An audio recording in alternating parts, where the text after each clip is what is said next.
First, we're going to talk about the Standard International Units, or SI units. So these are called Standard International Units because they've been standardized. You can talk to somebody in Japan or somebody in the UK, and they're going to be using the same units, the same standard units. In this one, I'm not a huge fan of because they use an S for distance, and S's can be mistaken as 5s, but it's what they use. So S is distance, and that unit for that is always going to be in meters. So if they try to trick you, maybe they're going to give you 2.5 kilometers. Well, just go ahead and change it right to meters before you do your actual math. So always keep your units consistent. U is used for initial velocity, and that's always going to be in meters per second. And we're using seconds with this cursive S. This isn't a very good one, but velocity is meters per second. So keep this in meters. They might give you kilometers per hour, hopefully not miles per hour. And when I say the, I'm referring to myself. After all, I'm going to be your teacher from now on. So if I put it on a test, kilometers per hour, make sure you change it to meters per second if you're using meters per distance.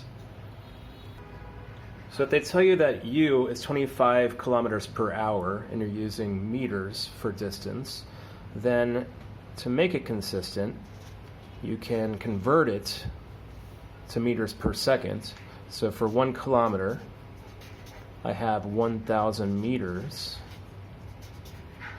and for 1 hour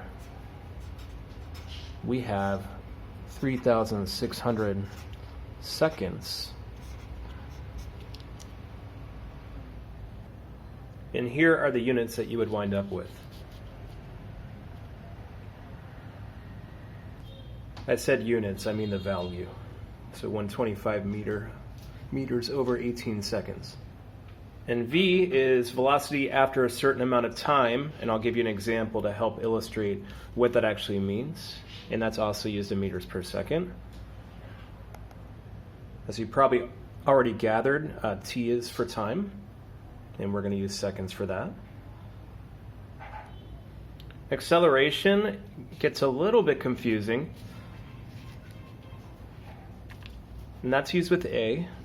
So that's actually velocity over time, and the units for velocity are meters per second, and time is our seconds. So if you divide meters per second by seconds, you just multiply by this reciprocal. So if I multiply m over s times 1 over s, then I wind up with meters per seconds squared. So those are the units for velocity. For acceleration is what I meant to say. So if you're given a problem like this, it's always, in my opinion, easiest to define which units each is. So a bus was traveling at 15 meters per second and accelerated to 20 meters per second in 20 seconds. Find its acceleration. So this is what I would do, is just begin to set it up. So U is our initial velocity, which is 15 meters per second, and V is equal to 20 meters per second. T is equal to 20 seconds, and acceleration is what we are looking for.